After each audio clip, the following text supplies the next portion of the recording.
Hello everyone, welcome to another video.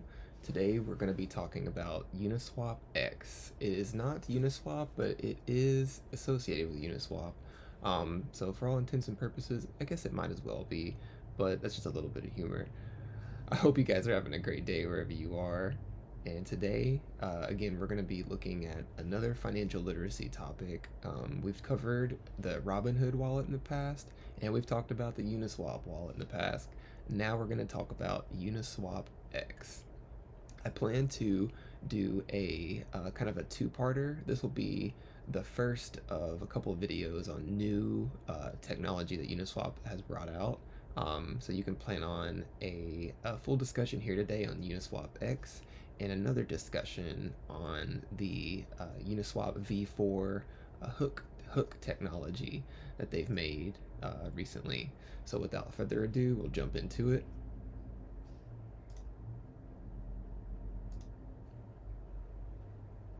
So we're going to talk a little bit about this this extension of Uniswap, and it's simply designed for making transactions a little bit more efficient cross-chain.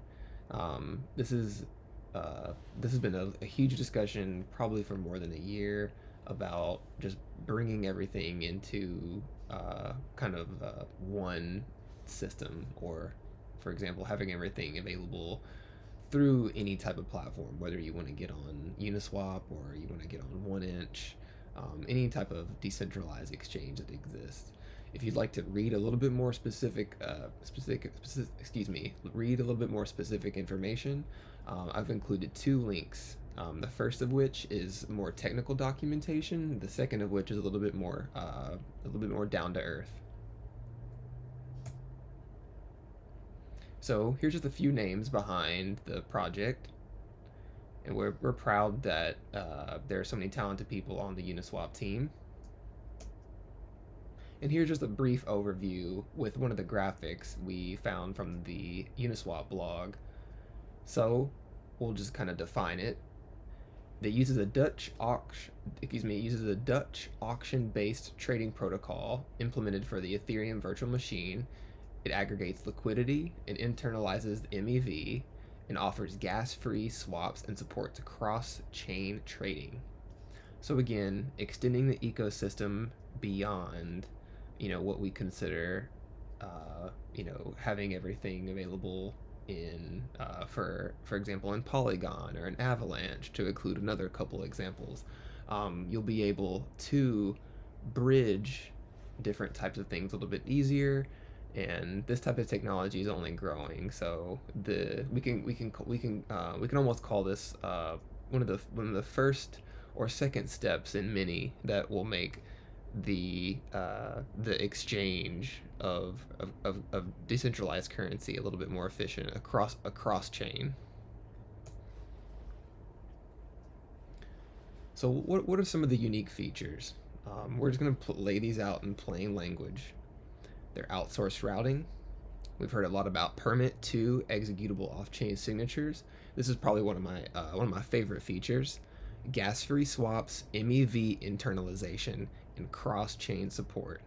The first of which means routing and batching are handled by a permissionless set of fillers, ensuring the best execution for swappers. The second of which, permit to, this just simply means swappers can pay transaction fees implicitly, simplifying the process. For example, when you go in to make a transaction now, there's a little bit more specific and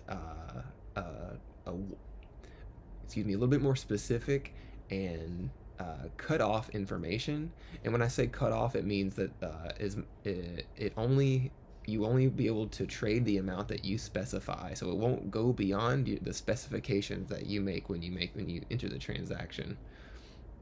For example, having like larger than intended slippage, or larger than intended gas fees, for example.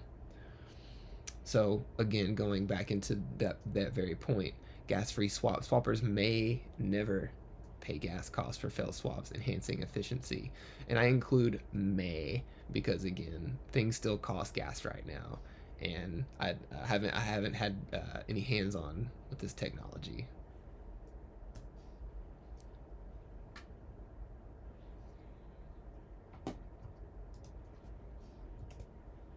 So for now, we're going to go and talk about the MEV internalization. Um, the MEV, we'll go back a couple of slides to define that.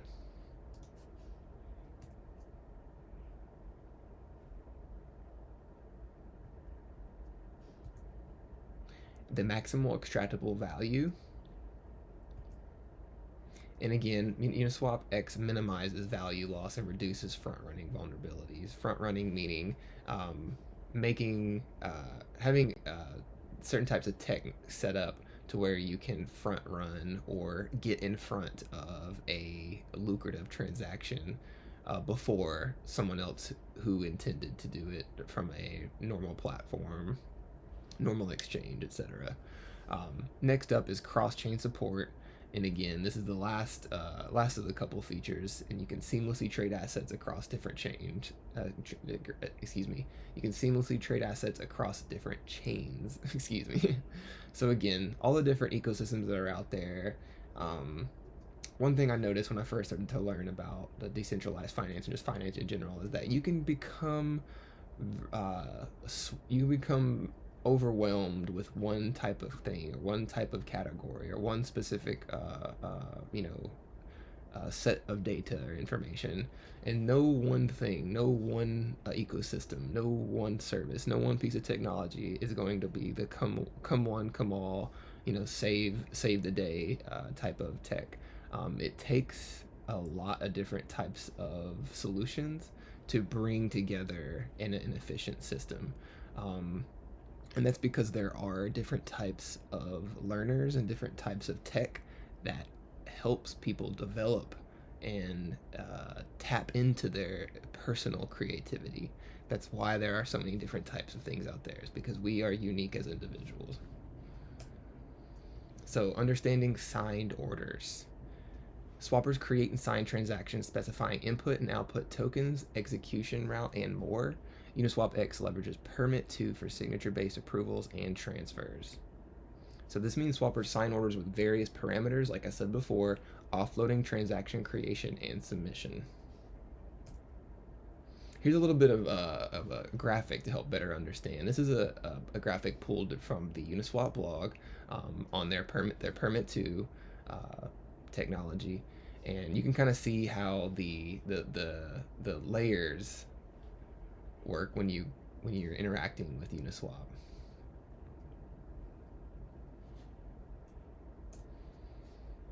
So here are an example of the Dutch orders, the ones that are going to expire over time.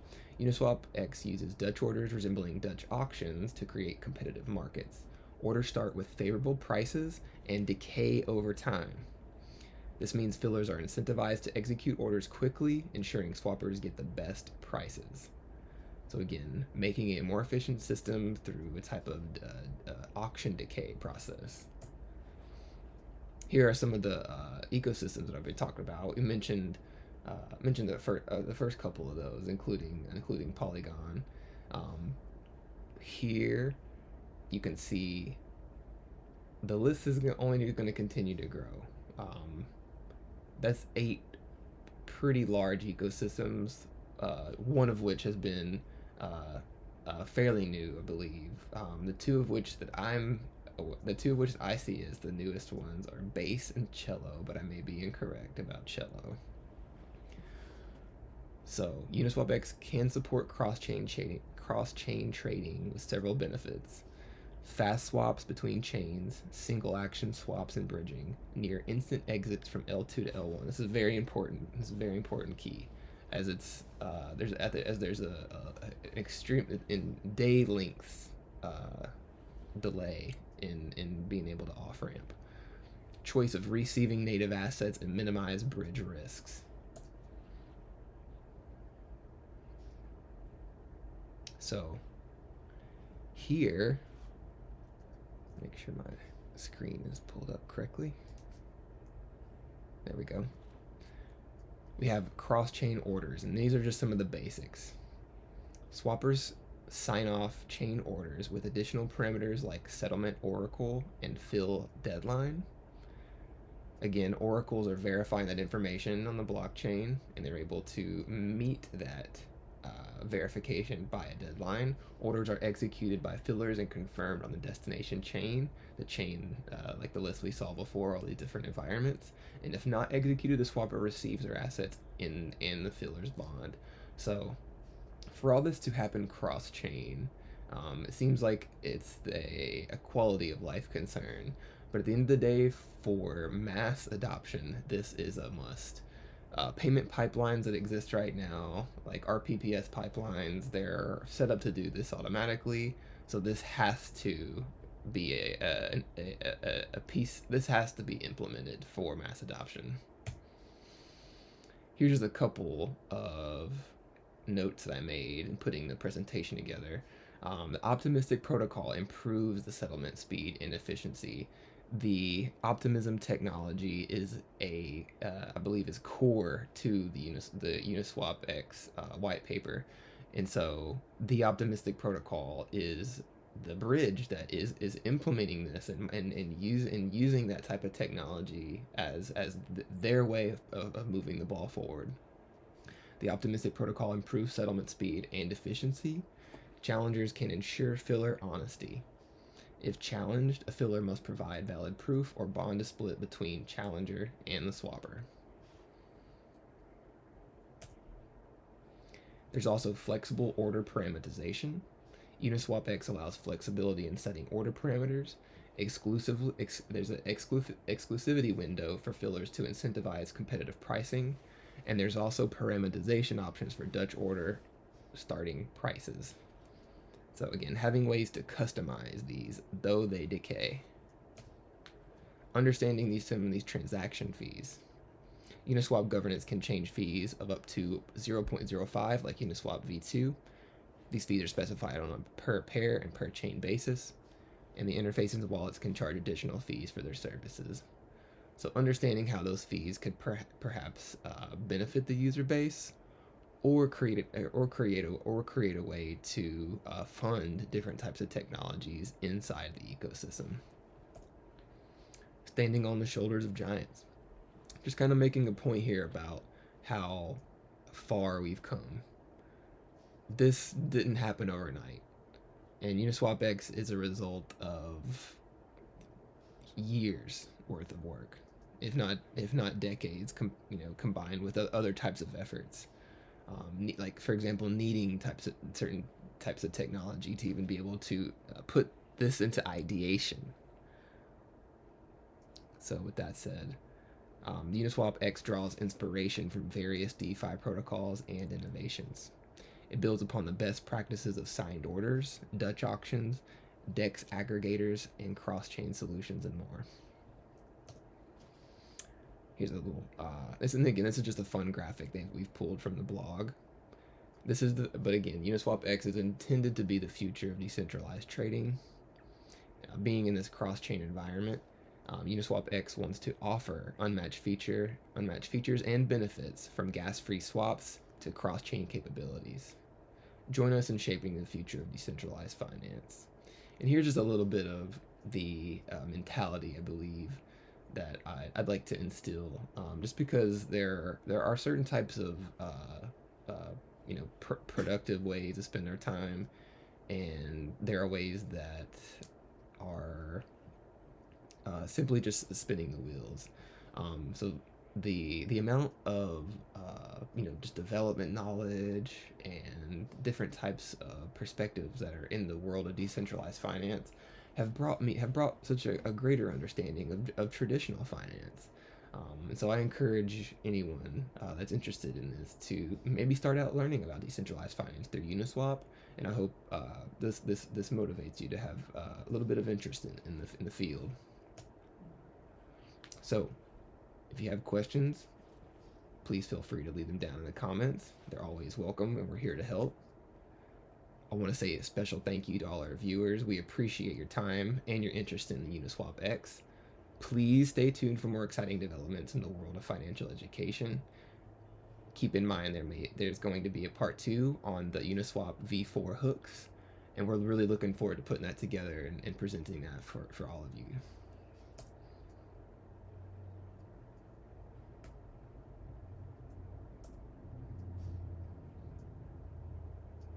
There we are.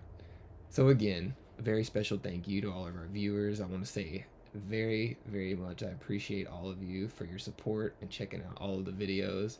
I think this will be our official 21st video, so this will be lucky number 21. And again, thank you to all the support. As always, there's always more to learn, and I'm excited to continue growing our financial literacy together. I sincerely appreciate the library's leadership's continued support for making financial education accessible to everyone. If you're interested in leaving feedback or would like to learn a specific subject, please feel free to sign the guest sheet with the link below. And with that said, I hope all of you have a wonderful rest of the day. And I'll see you all in the next video. Have a great one. Take care.